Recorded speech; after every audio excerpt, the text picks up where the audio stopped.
नमस्ते प्यारे विद्यार्थियों, हम उपसर्ग और प्रत्यय से संबंधित महत्वपूर्ण प्रश्नों का अभ्यास कर रहे थे। ये हमारा तीसरा वीडियो है। इसके 2 भाग मैंने पहले ही चैनल पर अपलोड कर दिए हैं। आप देखना चाहते हैं देख सकते हैं।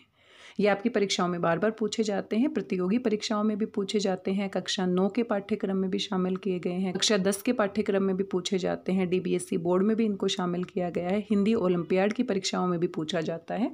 तो यहाँ पर आप देख सकते हैं, ये मैंने कुछ चित्र लिए हैं, मेरे पास हिंदी व्याकरण की जो पुस्तक है वहाँ से लिए हैं। कुछ शब्द हमारे ऐसे होते हैं जिसमें उपसर्ग का प्रयोग भी होता है और साथ में प्रत्यय का भी प्रयोग होता है, और परीक्षा में पूछ लिया जाता है मूल शब्द। परीक्षा में मूल शब्द के बारे में पूछ लिया जाता है। तो मूल शब्द जब पूछा जाता है तो हमें इन्हीं शब्दों को निकाल कर बताना होता है। तो यहाँ पर आपको थोड़ा अंदाजा लग जाएगा, एक तरह से आपका अभ्यास हो जाएगा। तो यहाँ पर आप देख सकते हैं, उपकारी जो शब्द है आसान है। उप आपका उपसर्ग है, कार मूल शब्द है। कई बार हमें लगता है उप और कारी, कारी मूल शब्द होगा, नहीं, कार आपका मूल शब्द है और पीछे प्रत्यय भी लगा है ई। ऐसे ही स्वल्पता, तो यहाँ स्व आपका उपसर्ग है, अल्प आपका क्या है, मूल शब्द जिसका अर्थ होता है कम मात्रा में, और ता आपका प्रत्यय। ऐसे बदनसीबी आसान है, नसीब आपका मूल शब्द होगा, बद और पीछे ई आपका प्रत्यय लगेगा। अपमानित में मान आपका मूल शब्द होगा, आप बाकी समझ ही गए होंगे। बेशर्मी में शर्म आपका मूल शब्द होगा।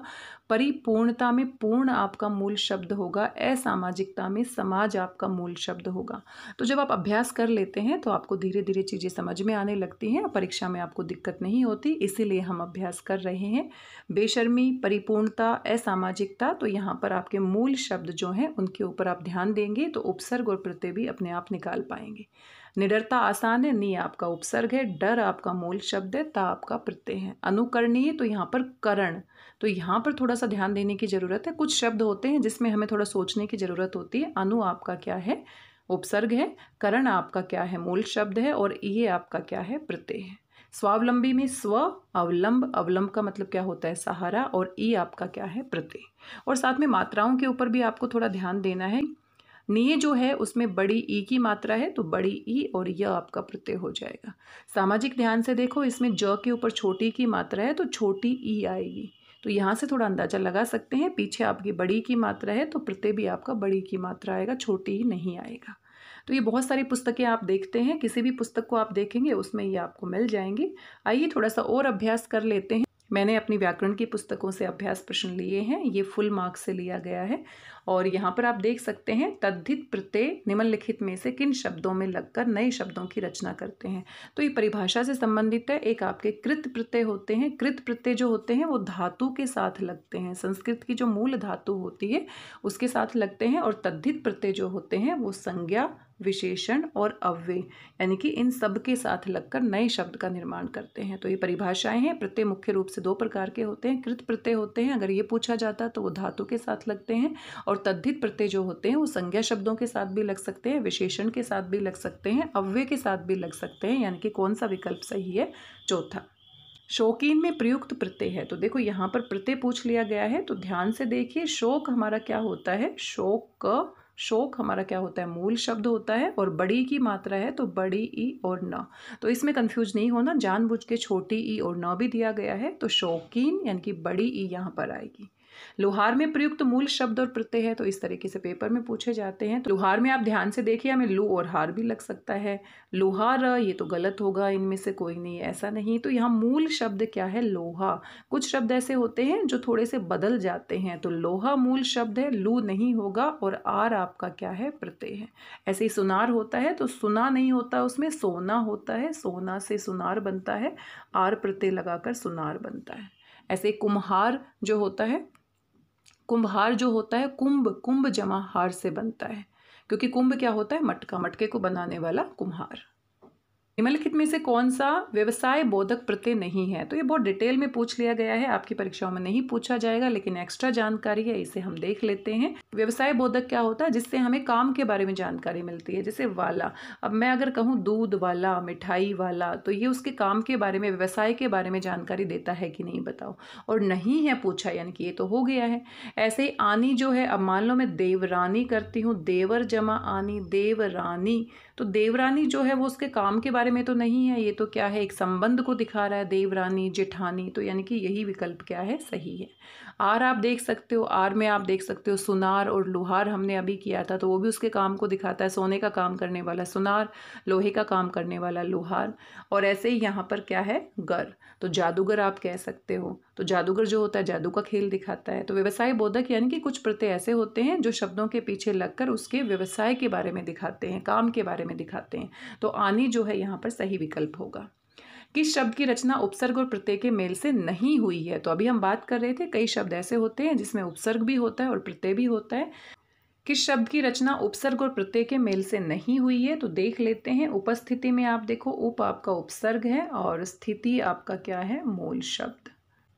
सु आपका उपसर्ग है, शासन आपका मूल शब्द है और इत आपका क्या है, प्रत्यय है। ईमानदारी में ईमान आपका क्या है, मूल शब्द है और दारी आपका क्या है, प्रत्यय है। बदकिस्मत में बद आपका क्या है, उपसर्ग है और किस्मत आपका क्या है, मूल शब्द। तो अब यहाँ पर ध्यान से देखिए, पुस्तकों में बहुत सारी टाइपिंग एरर होती है। तो देखो यहाँ पर सिर्फ उपसर्ग है, यहाँ पर सिर्फ उपसर्ग है और यहाँ पर सिर्फ प्रत्यय है, लेकिन दोनों का प्रयोग होकर नहीं हुआ है। तो यानी कि क्वेश्चन गलत, टाइपिंग एरर है। तो यहाँ पर ये जो शब्द है ये ऐसा शब्द है जिसमें उपसर्ग भी लगा है और प्रत्यय भी लगा है। तो मेरे हिसाब से यहाँ पर सवाल में क्या होना चाहिए, मेल से हुई है। नहीं आना चाहिए, क्योंकि एक ही शब्द है जो आपका दोनों से बना है, बाकी में सिर्फ उपसर्ग या प्रत्यय है। बदबूदार शब्द की रचना निम्नलिखित में से किससे हुई है? यहाँ पर देखो, बद आपका क्या है, उपसर्ग है, बू आपका मूल शब्द है और दार यहाँ पर प्रत्यय है। बू यानी कि महक, बद यानी कि बुरी और बदबूदार यानी कि बुरी महक वाला। तो यहाँ पर हमें लग सकता है बदबू जमादार, लेकिन और भी विस्तार से देखेंगे तो आपका सही क्या है, घ विकल्प। कौन सा शब्द आस प्रत्यय से नहीं बना है? तो इस तरीके के बार बार परीक्षा में पूछे जाते हैं। मिठास, मीठा जमा आस, खटास, खट्टा जमा आस, भड़ास, भड़कना जमा आस और कपास, कपास नहीं है, कप जमा आस नहीं होता है। तो यहाँ पर कपास शब्द क्या है, सही है। ऐसे कुछ और प्रश्न है, आइए इनको भी जल्दी से देख लेते हैं। निम्नलिखित में से कौन सा शब्द अति उपसर्ग से बना हुआ नहीं है? तो अति जमा अधिक यण संधि है। यण संधि के बार बार परीक्षाओं में पूछे जाते हैं उदाहरण, अति जमा अधिक। तो हमें लगता है अगर ध्यान से नहीं पढ़ते हैं, प्रैक्टिस नहीं करते हैं तो अत्ते हमें लगता है, लेकिन अत्ते नहीं है, अति जमा अधिक और ये आधा त और य में परिवर्तित हो जाता है। अति जमा कर्मण, ये भी सही है। अति जमा थी, तो ये आपका गलत है, क्योंकि अतिथि में अ उपसर्ग है और तिथि, तिथि मतलब दिनांक, डेट। तो जिसकी तिथि निश्चित नहीं होती, अतिथि कभी भी आ जाता है। मेहमान जो होता है वो ऐसे ही बिना किसी जानकारी के आ जाता है। अत्युक्ति, तो इसमें अति जमा उक्ति। तो यहाँ पर कौन सा विकल्प सही है, नहीं है पूछा है, तो यहाँ पर आपका अति उपसर्ग नहीं है, बाकी सभी में अति उपसर्ग है। निम्नलिखित में से सम उपसर्ग से बना शब्द चुनिए। तो देखो, संबोधन जो बिंदु है, तो यहाँ पर क्या आएगा, सम और जमा बोधन, बोधन। यहाँ पर सम जमा पूर्ण आ जाएगा, हलंत के साथ आ रहा है, लेकिन यहाँ पर बिना हलंत के दिया गया है। यहाँ पर हलंत के साथ आ रहा है, सम जमा पूर्ण आ जाएगा। और यहाँ पर है समभाव, सम जमा भाव, एक जैसा भाव, सम जमा भाव। तो प्रश्न में आप देख सकते हैं सम पूरा है, हलंत के बिना है, तो यही आपका सही विकल्प हो जाएगा। और संकल्प क्या हो जाएगा, सम जमा कल्प। कई बार जो हलंत होता है उस पर हम ध्यान नहीं देते, लेकिन जो सम है ये संस्कृत का उपसर्ग है और ये पूरा सम जो है बिना हलंत के, ये आपका हिंदी का उपसर्ग होता है। तो उपसर्ग भी संस्कृत के अलग होते हैं, हिंदी के अलग होते हैं और दूसरी भाषाओं से अलग आते हैं, अंग्रेजी से भी आते हैं, उर्दू फारसी से भी आते हैं। तो यहाँ पर हमें ध्यान देना है, सवाल को थोड़ा सा ध्यान से देखना है। हमें लग सकता है ये भी सम है लेकिन हलंत के साथ है, ये संस्कृत का है। ये भी सम है लेकिन हलंत के साथ है, ये भी सम है, लेकिन सही विकल्प आपका कौन सा है, सम जमा भाव। तो यहाँ पर सम पूछा है, हिंदी का उपसर्ग पूछा है, तो ये विकल्प सही है। अध्यादेश में प्रयुक्त उपसर्ग कौन सा है? यण संधि है। यण संधि आपको अच्छे से याद कर लेनी है। तो यहाँ पर अधि जमा आदेश, अधि जमा आदेश, अधि जमा आदेश। तो यहाँ पर भी यण संधि का प्रभाव है, तो यहाँ पर दूसरा विकल्प सही है। निम्नलिखित में से विदेशी उपसर्ग कौन सा है? विदेशी यानी कि जो बाहर से आया है। तो नी जो होता है वो तो संस्कृत से आया है, ना जो है वो हिंदी से आया है, नी जो है वो भी संस्कृत का है। तो यहाँ पर आप कह सकते हैं बिन, जो उर्दू फारसी से आया है। निम्नलिखित में से कौन सा अंग्रेजी उपसर्ग नहीं है? तो अंग्रेजी भाषा की जो उपसर्ग है वो भी हिंदी में आ गए हैं। सब इंस्पेक्टर आ गया है, वाइस प्रिंसिपल आ गया है, चीफ कमिश्नर आ गया है। तो सम अभी हमने देखा है वो किसका है, हिंदी का।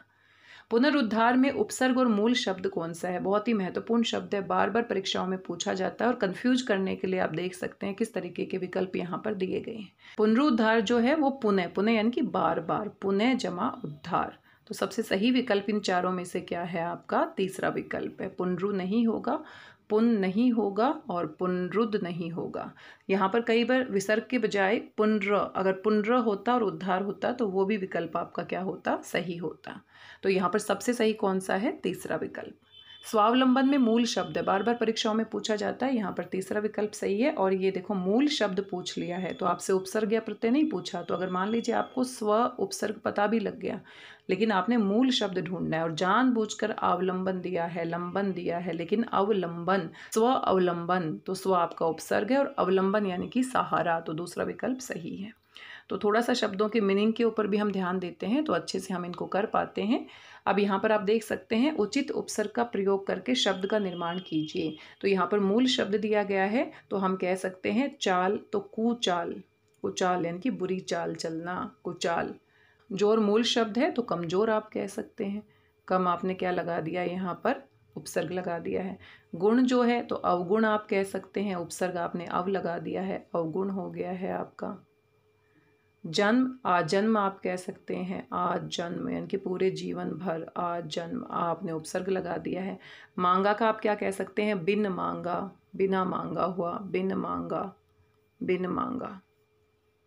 पूर्ण, संपूर्ण आप कह सकते हैं, परिपूर्ण आप कह सकते हैं, परिपूर्ण आप कह सकते हैं। तो आपने क्या करना है? उपसर्ग लगाना है। तो जब हम इनका उपसर्ग लगाते हैं तो देखें कि शब्द का अर्थ बन रहा है कि नहीं, बताओ, बहुत महत्वपूर्ण है। तंत्र, स्वतंत्र आप कह सकते हैं।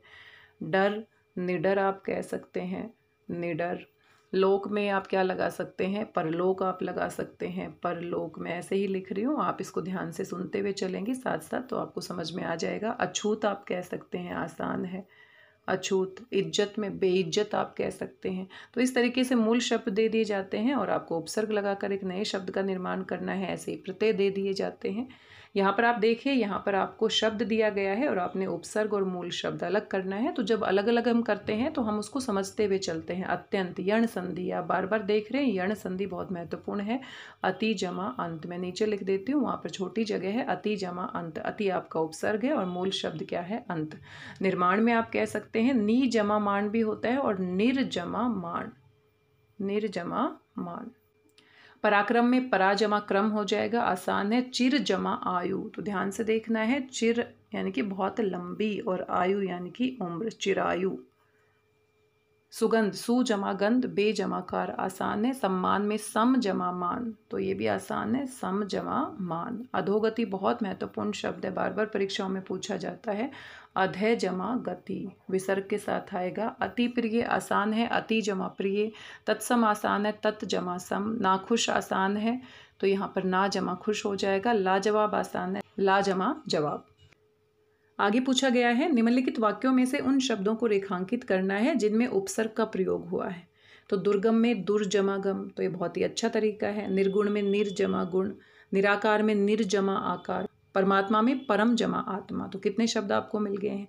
सतयुग में सत जमा युग, अत्याचार में अति जमा आचार, यण संधि बिल्कुल अच्छे से याद कर लीजिए। अधर्म में अ जमा धर्म, अन्याय में अ जमा न्याय, विरुद्ध में वी जमा रुद्ध, प्रतिक्रिया में प्रति जमा क्रिया, परिणाम में परि जमा नाम। दरअसल में दर जमा असल, कम अक्ल में कम जमा अक्ल, गैर जिम्मेदार में गैर जमा जिम्मेदार। अनजाने में अन जमा जानी या अन जमा जान जमा बड़ी की मात्रा आ जाएगा। निडरता में नी जमा डर जमा ता आ जाएगा। चीफ सेक्रेटरी में चीफ आपका आ गया। बाइज्जत में बा आ गया। खुश मिजाज में खुश आ गया, खुश मिजाज में खुश आ गया। तो ये आसान है। तो इस तरीके से भी प्रश्न पूछे जा सकते हैं लेकिन परीक्षाओं में ये ज़्यादातर नहीं पूछे जाते हैं। आगे आप देख सकते हैं निम्नलिखित शब्दों में से मूल शब्द और प्रत्यय को अलग करना है। तो चचेरा में देखो वही बात है, चाचा से बना है, ममेरा मामा से बना है, फूफा फुफेरा से बना है। तो ये आपका क्या होगा? एरा, एक मात्रा है तो ये वाला ए आएगा, एरा। ऐसे ही खेवनहार, खेवन में मूल शब्द क्या है? खेवन, खेवन यानी कि चलाने वाला, पार उतारने वाला, और हार आपका क्या है यहाँ पर? प्रत्यय। आगे है आपके उपसर्ग और मूल शब्द और प्रत्यय अलग करना है। तो इस तरीके के उदाहरण हम बार बार कर रहे हैं तो आपको अंदाजा लग गया है। आधिकारिक, तो एक प्रत्यय कमाल का होता है, मैंने पहले भी बताया था। अधि आपका उपसर्ग है, कार आपका मूल शब्द है और इक आपका क्या है, प्रत्यय। अधिकार तो अधिकार हो गया और अधिकार में एक लगाएंगे तो आधिकारिक बन जाएगा। एक प्रत्यय कमाल का होता है, पहले शब्द के ऊपर क्या करता है, परिवर्तन करता है। परिपक्वता आसान है, परि आपका उपसर्ग है, पक्व यानी कि मैच्योर होना, और ता आपका क्या है यहाँ पर, प्रत्यय। आगे है, निम्नलिखित में से किस शब्द की रचना उपसर्ग और प्रत्यय दोनों के मेल से हुई है। अपना जमापन तो यानी कि सिर्फ एक से हुई है। अपमानित में अप जमा मान जमा इत आ गए यानी कि दोनों से हुई है। अभी जमा मान जमा ई, यहाँ पर भी दोनों से हुई है। निर्जमा दया जमा ता, तो यानी कि ये बिल्कुल सही है। अपनापन में सिर्फ आपका अपना क्या है, मूल शब्द है, और पन क्या है यहाँ पर, प्रत्यय। बाकी सब में उपसर्ग भी लगा है और आपका प्रत्यय भी लगा है। आगे आप देख सकते हैं, कुछ और अभ्यास कर लेते हैं जल्दी से। तो यहाँ पर प्रत्यय से दो दो शब्द बनाने हैं। ए या प्रत्यय दिया गया है तो ये देखो आपको अजीब लग सकता है, पढ़ैया भी होता है शब्द आपका, लड़ैया भी होता है, तो इस तरीके के शब्द आप बना सकते हैं। तो थोड़ा सा अभ्यास की ज़रूरत है।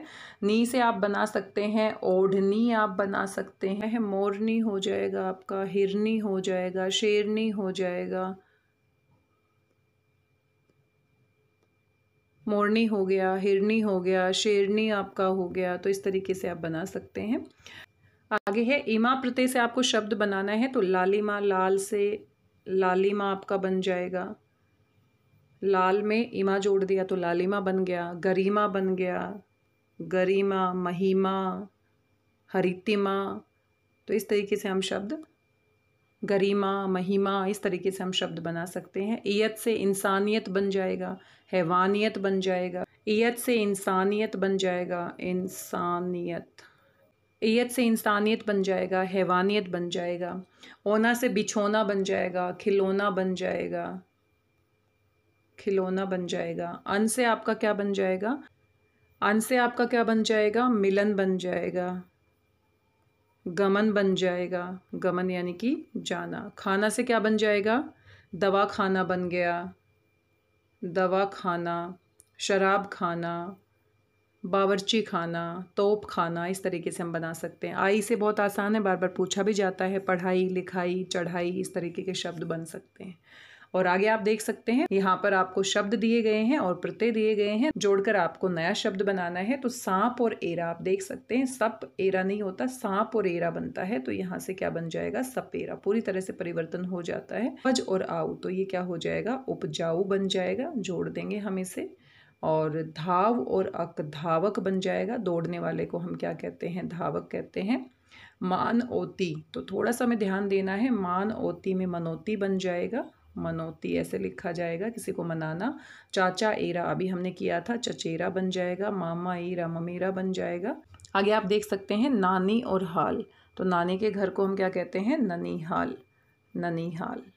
तो थोड़ा सा ध्यान देना है, ज़्यादा मुश्किल नहीं है। लघुतम, तो ये देखो ध्यान से देखेंगे, लघुतम, लघु और तम, तो लघुतम हो जाएगा आपका। और भूल अक्कड़, भुलक्कड़ हो जाएगा। तो भुलक्कड़ भी बार बार पूछा जाता है, भुलक्कड़, तो ऐसे लिखेंगे हम इसे। विशेला में विष और एला है, तो ध्यान से देखिए, विशेला, तो यहाँ पर इस तरीके से मात्रा लग जाएगी, विशेला। होना और हार, तो होन हार बन जाएगा। तो थोड़ा सा परिवर्तन हो जाता है, होन हार। बच्चों की तरह नहीं तोड़ना कि जैसा टूटा है उसको बीच में से जमा का निशान हटा के सीधा जोड़ देंगे। जोड़ेंगे तो थोड़ा सा मात्राओं में परिवर्तन हो जाएगा, इसका हमें ध्यान रखना है। आइए कुछ और प्रश्नों को देख लेते हैं। तो यहाँ पर आप देख सकते हैं, देखो भूगोल मूल शब्द होता है, पेपर में पूछा जाता है भौगोलिक में मूल शब्द बताओ। तो भोगो नहीं होता, कई बच्चे भोगो लिख देते हैं, भूगोल लिख देते हैं। भूगोल मूल शब्द है, एक प्रत्यय कमाल का होता है, मैंने कहा पूरी तरह से परिवर्तन कर देता है। स्वर्ण आपका मूल शब्द है और इम आपका क्या है, प्रत्यय। आसान है, कर लोगे। धनवान भी आसान है, बलशाली भी आसान है। दर्शनीय, दर्शनीय में दृश्य धातु है, तो ये ध्यान से देखना है, संस्कृत से बना है। दृश्य धातु में अनीय प्रत्यय लगा है, तो निय नहीं होगा, बड़ी की मात्रा, और ये भी नहीं होगा। दृश्य धातु में अनीय प्रत्यय लगा है, इनकी कृत प्रत्यय है ये। बुद्धिमान आसान है, कर लोगे। देशी भी आसान है। विकसित में देखो इत प्रत्यय है और विकास मूल शब्द होगा, तो ये ध्यान देना है। दैनिक बार बार पूछा जाता है, धार्मिक, आर्थिक, सामाजिक, इस तरह के बार बार पूछे जाते हैं। और एक प्रत्यय कमाल दिखाता है, तो दिन आएगा, दिन और एक प्रत्यय लगकर दैनिक बन जाएगा। ऐसे अंतिम आसान है, अंत और इम हो जाएगा। गुणवान भी आसान है, प्रतिभाशाली भी आसान है। आदरणीय, फिर से देखो, आदरणीय आप देखो, आदर आपका मूल शब्द है और अनीय यहाँ पर क्या लगा है, प्रत्यय। शक्तिमान में शक्ति और मान हो गया है। योगी में योग और बड़ी की मात्रा आ जाएगी और शिक्षित में शिक्षा और इत आपका आ जाएगा। तो इस तरीके से बार बार हम पढ़ते हैं तो हमारे दिमाग में वो चीज़ स्पष्ट होती चली जाती है। पेपर में जब ऐसे शब्दों को देखते हैं तो हमें दिक्कत नहीं होती है। ऐसे ही आप यहाँ पर कुछ और शब्द देख सकते हैं। आधे तो हम पहले ही कर चुके हैं। अनुदारता आप आसानी से कर पाएंगे और उदार आपका आएगा, दार नहीं आएगा, उदार और ता। अपमानित में मान मूल शब्द है, अप और इत आपके क्या है, उपसर्ग और प्रत्यय। उपकारी में कार मूल शब्द है, अभिमानी में मान आएगा। निश्चिंतता में चिंत आएगा, नी जमा चिंत यानी कि चिंतन करना, सोचना और ता। तो ये थोड़ा सा ध्यान देने की जरूरत है। प्रादेशिक एक प्रत्यय है, फिर से कमाल दिखा रहा है। देश और प्रा आपका क्या है, उपसर्ग। एक प्रत्यय के कमाल से प्रादेशिक बन गया, प्रदेशिक नहीं बना। स्वतंत्रता में प्र और तंत्र और ता, ऐसे स्वतंत्रता है। परिश्रमी है, श्रम आपका मूल शब्द है। बदनामी में नाम मूल शब्द है और बेईमानी में ईमान मूल शब्द है। तो इस तरीके से हमने बहुत सारे प्रश्नों का अभ्यास किया है, बहुत सारे हमने शब्द देखे हैं और इन शब्दों को अगर हम एक बार पढ़ लेते हैं तो फिर बिल्कुल हम समझ जाते हैं कि पेपर में कैसे हैंडल करना है, प्रश्नों को कैसे हमें हल करना है। आज के इस वीडियो में बस इतना ही। आशा करती हूँ आपको जानकारी पसंद आई होगी। मिलते हैं किसी और महत्वपूर्ण जानकारी के साथ। तब तक स्वस्थ रहिए, व्यस्त रहिए, मस्त रहिए और खुश होकर अभ्यास करते रहिए। मेरी भाषा हिंदी भाषा परिवार के साथ जुड़ने के लिए आप सभी प्यारे विद्यार्थियों का बहुत बहुत धन्यवाद।